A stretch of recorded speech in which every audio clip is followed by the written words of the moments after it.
আরাম হলে রাজনৈতিক কিছু হতা হলে মাত্র অপরাধ হতিব সরে গিয়ে তো গত আমলাতে অনেক ইমামের চাকরি চলে গেছে আর তারপর হাই দেব হতিবের দিনও আছে ঠিক নেবে ঠিক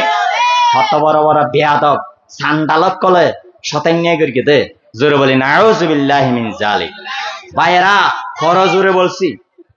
জোরে বলছি জের জবর হয়ে গেছে জবর জের হয়ে গেছে খবরদার সাবধান কিন্তু তারপরও তোবার সুযোগ আছে আপনারা মুসলমান আমাদের ভাই অশুদ্ধ কাজ করবেন না অশুদ্ধ কথা বলবেন না ইসলামের রাজনীতি নেই রাষ্ট্র পরিচালনার ক্ষেত্রে কোরআনকে কেন টেনে আনবো ইসলাম দেশ তো ধর্ম নিরপেক্ষ দেশ সেকুলারিস্ট দেশ